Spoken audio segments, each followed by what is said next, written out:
Good morning. Quantum mechanics के अंदर आज हम करेंगे कि जो श्रोडिंगर इक्वेशन है उसकी जो सामान्य गुण है वो क्या है। देखिए, एक बात तो आप याद रखिए कि श्रोडिंगर इक्वेशन जो है इसका मैथमेटिकल प्रूफ तो हम कर देते हैं, लेकिन इसका जो प्रूफ है ये एक्सपेरिमेंटली तभी चेक हो पाता है जब हम इस इक्वेशन को कुछ प्रॉब्लम्स पर अप्लाई करते हैं। जैसे क्लासिकल मैकेनिक्स के अंदर भी एक इक्वेशन लिखी गई थी, न्यूटन का second law, F is equal to d p by d t. उस इक्वेशन का तो प्रूफ था, क्योंकि न्यूटन की ट्रॉली का एक्सपेरिमेंट आपने सबने पढ़ा होगा कि जिसमें देखा गया कि फोर्स जो अप्लाई करते हैं वो मोमेंटम में चेंज की रेट के बराबर आता था, तो उससे न्यूटन सेकंड लॉ प्रूव हो जाता है। लेकिन यहाँ पर ये जो श्रोडिंगर इक्वेशन है इसमें ऐसा नहीं हो पाएगा कि आप इसको लेफ़्ट हैंड साइड और राइट हैंड साइड दोनों जो हैं वो मेज़र कर लें और उनको आप प्रूव कर दें। हाँ, एक्सपेरिमेंटल कुछ एविडेंस हैं, जब इस इक्वेशन को अप्लाई किया जाएगा तो वहाँ से जो रिज़ल्ट्स आते हैं वो काफ़ी सही आते हैं। तो सीधा इसका कोई प्रूफ नहीं है, सिर्फ एक्सपेरिमेंट्स से ये मैच करती है, इसलिए हम इस इक्वेशन को क्वांटम मैकेनिक्स में यूज़ करते हैं। अब देखिए, श्रोडिंगर इक्वेशन ये टाइम डिपेंडेंट लिखी हुई है। इस इक्वेशन के अकॉर्डिंग कि यदि आपको ये पता है t इज इक्वल टू 0 पर कोई पार्टिकल का जो तरंग फलन है, मान लीजिए साई r0 है, तो इस समीकरण के हल से हमें ये पता चल जाएगा कि वो किसी समय t पर साई rt का मान कितना होगा। यानी ये जैसे क्लासिकल मैकेनिक्स के अंदर आपकी न्यूटन्स लॉ भी यही कहता है कि यदि आपको फोर्स पता है तो आप उस पार्टिकल की पोजीशन, मोमेंटम, वेलोसिटी वगैरह किसी भी टाइम t पर जान सकते हैं। तो यहाँ वेव फंक्शन जो है वो ज्ञात किया जा सकता है। यदि साई 1 और साई 2 किसी श्रोडिंगर इक्वेशन के दो स्वतंत्र हल हैं तो इनका जो लीनियर कॉम्बिनेशन है a1 Sai 1 plus a2 Sai 2 भी हल होगा। इसे अध्यारोपण का सिद्धांत भी कहते हैं। यह एक समांगी समीकरण है। इसका इस कारण जो psi r t modulus square d v का मान समय पर निर्भर नहीं करता। समय पर निर्भर नहीं करेगी प्रोबेबिलिटी।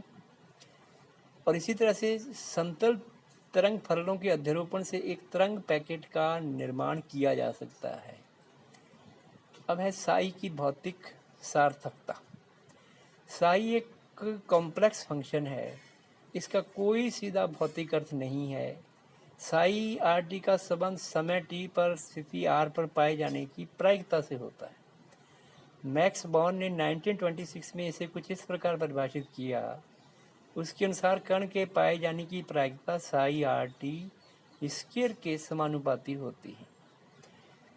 यानी साई के लिए जो एक और नाम दिया जा सकता है वो है प्रोबेबिलिटी एम्पलीट्यूड, क्योंकि एम्पलीट्यूड मेजरेबल नहीं होता, हमेशा मेजरेबल होती है इंटेंसिटी या तीव्रता, और तीव्रता जो होती है वो याम का वर्ग होती है। तो यहाँ पे भी प्रायिकता जो है वो साई आर टी मॉडुलस का स्क्वायर के प्रोपोर्शनल है, इसलिए साई को प्रोबेबिलिटी एम्पलीट्यूड भी कहा जा सकता है।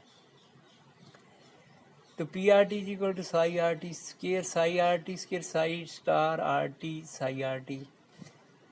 साई स्टार आर टी और साई आर टी का कॉम्प्लेक्स कॉन्जुगेट है यहाँ पर। डी वी आयतन में कण के पाए जाने की जो प्रायिकता है इसको आप डी वी आयतन पे इंटीग्रेट कर सकते हैं।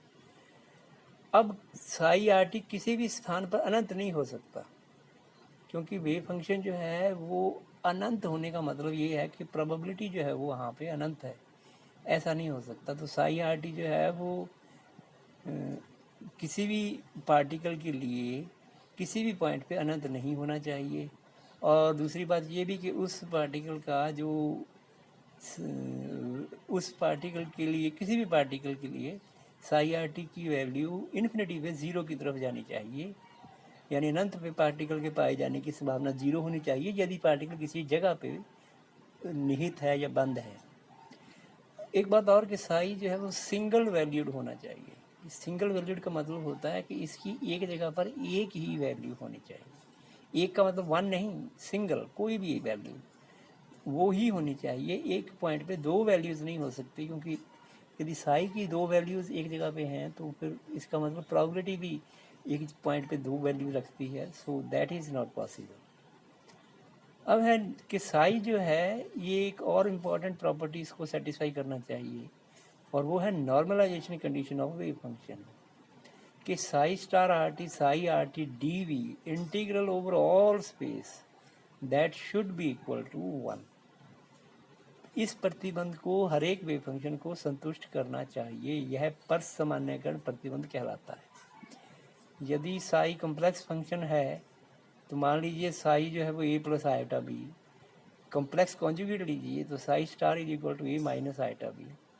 अब साई स्टार साई जब आप करेंगे तो p is equal to a square plus, क्योंकि दोनों का यदि मल्टीप्लिकेशन होगा ए प्लस आयोटा बी और ए माइनस आयोटा बी, तो ये आएगा ए स्क्र प्लस बी स्क्र। ये जो है वो हमेशा रियल आएगा, यानी प्रोबेबिलिटी हमेशा वास्तविक ही होनी चाहिए। प्रोबेबिलिटी कॉम्प्लेक्स होने का कोई सेंस नहीं है। हाँ, वेव फंक्शन जो है वो कॉम्प्लेक्स जो है वो हो सकता है। तो साई को हम यूँ कह सकते हैं कि क्वांटम मैकेनिक्स के अंदर साई पार्टिकल को लिखने का तरीका है, और साई से पार्टिकल के किसी जगह पे पाए जाने की प्रोबेबिलिटी का पता चल जाता है। साई को डायरेक्ट मेज़र नहीं किया जा सकता।